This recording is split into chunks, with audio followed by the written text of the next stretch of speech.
Je me demande qui est vraiment gagnant grâce aux jeux de hasard, comme ici à Las Vegas. Mais oui, c'est vrai, on en entend tellement parler. Est-ce vraiment les joueurs qui sont les gagnants? Eh bien justement, nous sommes là aujourd'hui pour répondre à cette question. Qui gagne véritablement au jeu d'argent? Pour commencer, il faut lever le voile. Qu'est-ce qu'un jeu d'argent? On peut définir un jeu d'argent comme étant un jeu de hasard impliquant des gains ou des pertes financières.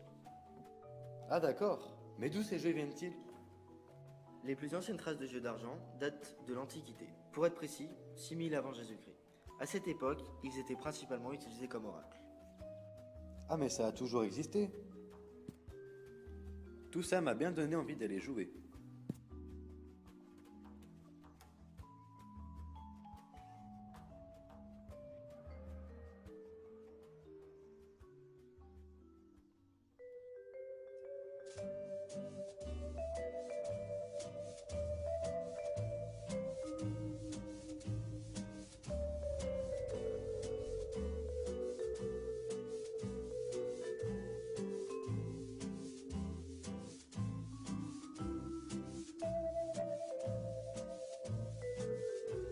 Bonjour, je viens de parler avec quelqu'un et cela m'a bien donné envie de venir essayer toutes sortes de jeux d'argent. Bienvenue au club, l'ami.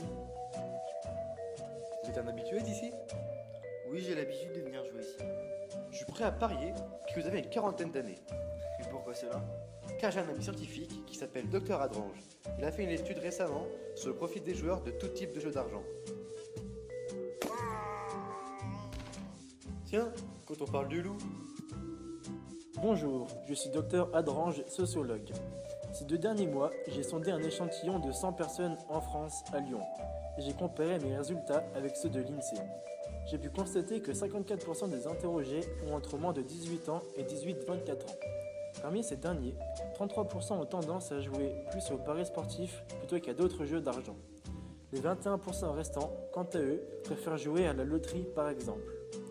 Dans les 46% restants, les 3/4 des personnes ont entre 40 et 65 ans et ont le budget le plus élevé, c'est-à-dire de 5 à 20 euros par mois.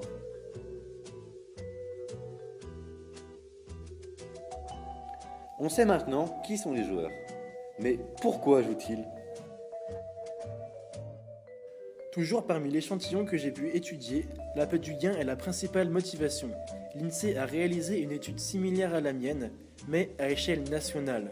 Les résultats nous montrent que les joueurs actifs d'un jeu d'argent traditionnel de type loto ou jeu de grattage sont en moyenne des hommes de 47 ans. Il ne faut pas oublier qu'il y a quand même des gagnants.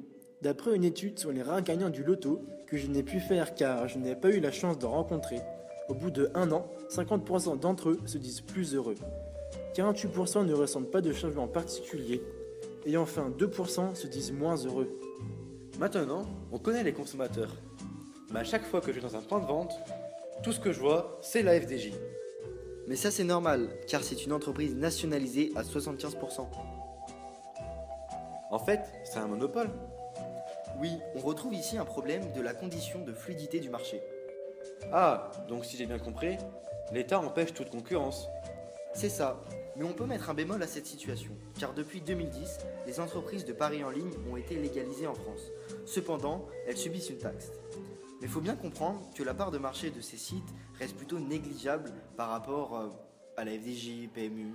Regardez le monde qu'il y a devant ce stand. La France génère 50 millions d'euros par semaine, rien qu'en comptabilisant les recettes du loto et de l'euro-million.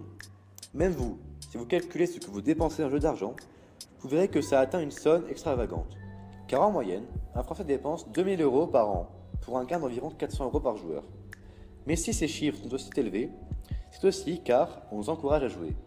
Quand je dis on, je parle bien sûr des médias, de la publicité et du sponsoring.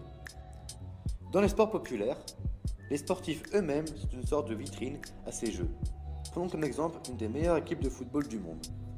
Elle est sponsorisée par le site de paris en ligne bwin. Et on peut voir explicitement le logo sur leur maillot. Eh bien nous revoilà, après toutes ces interventions qui nous ont permis d'éclaircir et de comprendre le mécanisme complexe des jeux d'argent.